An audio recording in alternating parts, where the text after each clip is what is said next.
Good morning. I'm Dr. Jenny Ekponyu William, and we'll be covering academic skills and studying with confidence.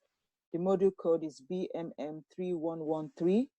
You can find information about the module on Moodle. Everything you need to know about academic skills and studying confidence will be under BMM3113 in Moodle. My email address is j.eponyu-william@leedstrinity.ac.uk. At the last lecture, we talked about referencing. We talked about why referencing is important, in the sense that you need referencing because you need to show the source from where you got the information in your write-up. We talked about two types of referencing: Harvard referencing and Vancouver style referencing. So we talked about the fact that Vancouver is less obtrusive, and it also does not place emphasis on punctuation and formatting, unlike the Harvard referencing. There were a couple of activities for you to do at the last lecture. So thinking about using a variation of referencing styles. Why would you pick Harvard and why would you use Vancouver?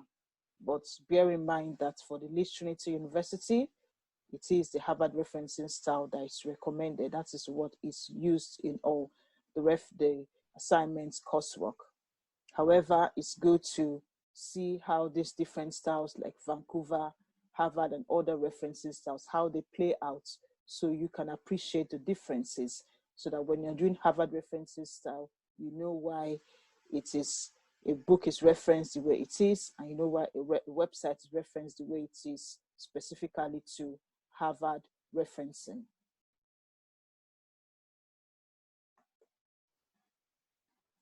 So for today, we're going to talk about the common errors in referencing. At the end of this session, you should be able to identify the errors in referencing.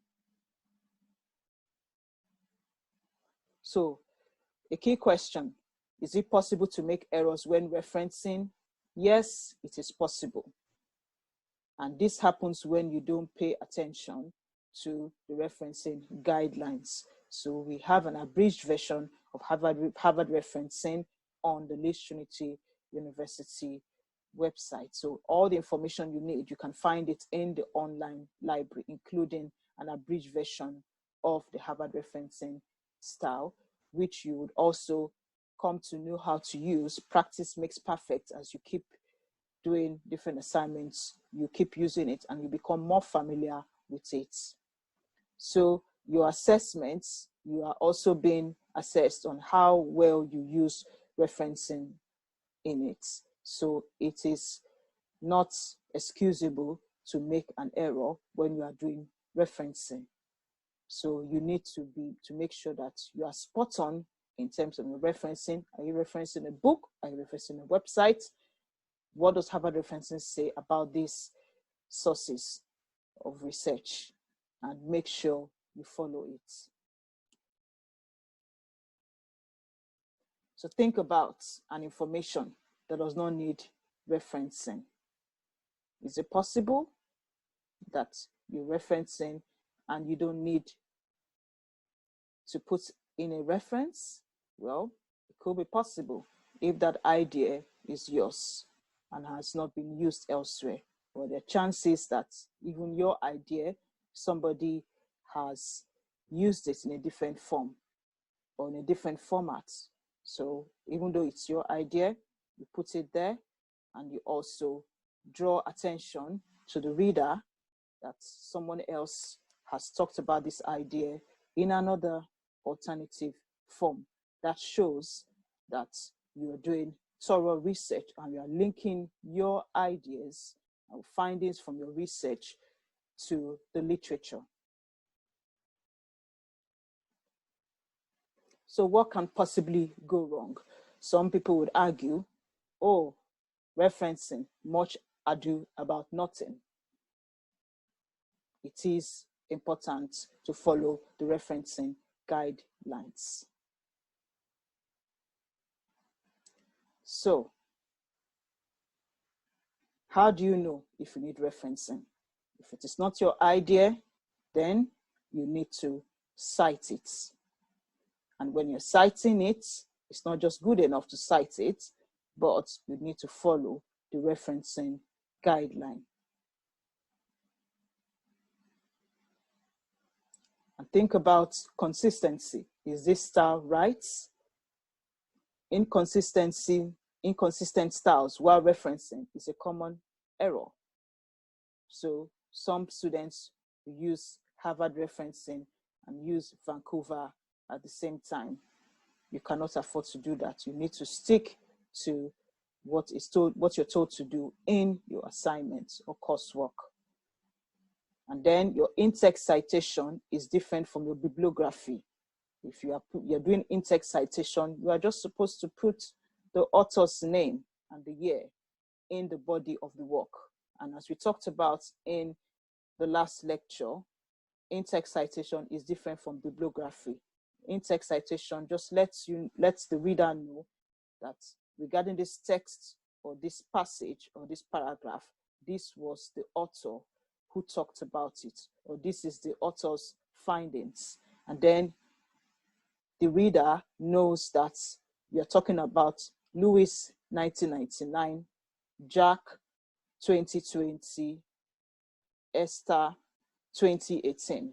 If you don't have the reference in-text citation in your work, the reader would not know if you're referring to Esther, if you're referring to Jack, or if you're referring to Lewis. So that is the importance of the in-text citation. And in the bibliography, you then have the full citation of Esther, of Jack, and of Lewis, so that the assessor or the examiner can go and check that reference if it actually exists, or the reader can go and look at that reference to get more information about the topic. So stick to one style from the beginning of your work to the end of it. It shows that you are organized, and it makes easy reading for the reader and for the examiner or assessor.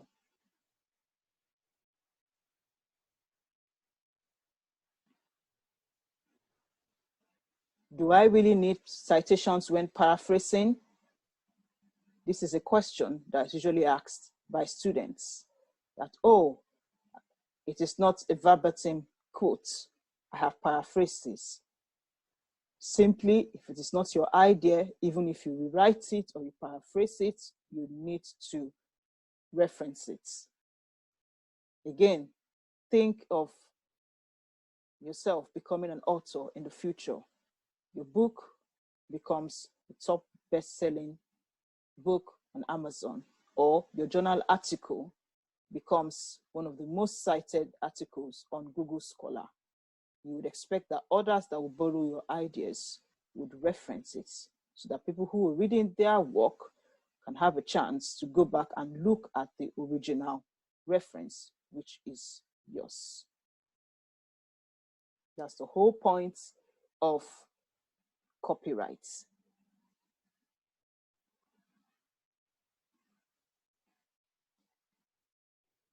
Some students say, can we make our references attractive? So you have 1,000 words and you put in 1 million references. Well, that could look impressive, but it's not possible. Have you actually read all those references in your work? Are they relevant? So if you've not read it, it's not relevant, then don't put it in your work. It does not show extensive research, and assessors and examiners can spot it by miles, from miles, if you have just pasted in references that are not relevant, because they will check all those references. So read, paraphrase, and then include the relevant references.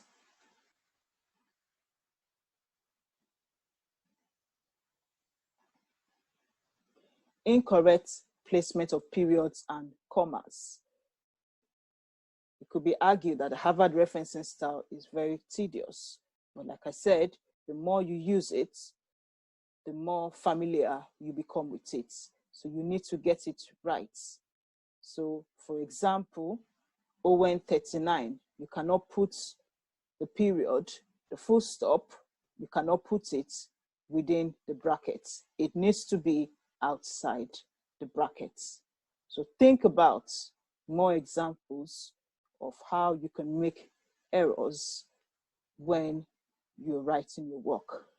A key skill which is useful is which we talked about in some lessons ago, is note taking. When you take notes and you note the different references, by the time you are either typing it up on your computer, you have the Harvard referencing abridged version of the guideline beside you, and you're checking to make sure that as you're typing in your notes, you are putting in the references according to the way it should be done. But if you use, that is if you're doing it manually, but if you have already saved all your references in the reference management software such as Zotero or Mendeley or EndNote, it makes the whole process of using your in-text citation and your bibliography so much easier.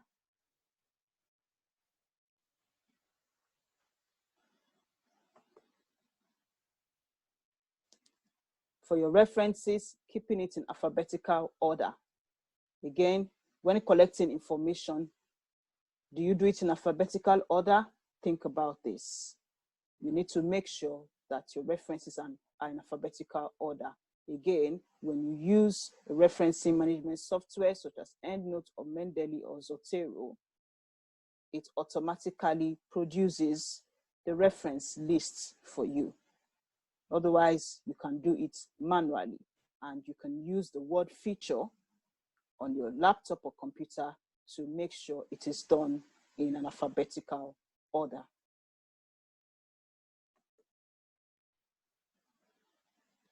So think about more errors that you could possibly do when you're doing your coursework or assignments. So what have we covered today? We've talked about the common errors in referencing, which include inappropriate placing of punctuation marks. So for example, ON 1999 puts in the period mark inside the brackets. These are some of the errors made during referencing. And also using inconsistent styles, not using the in-text citation properly. Remember, in-text citation is different from bibliography. The purpose of in-text citation is for the author or the reader to know who made that statement and be able to differentiate in the different paragraphs which author you are referring to. So you don't need to put the full reference in the work, the body of the work. That goes into the bibliography. If you have any questions about referencing, feel free to send me an email, and also ensure that you have a look on Moodle on academic skills, studying academic skills with confidence. Thank you for listening.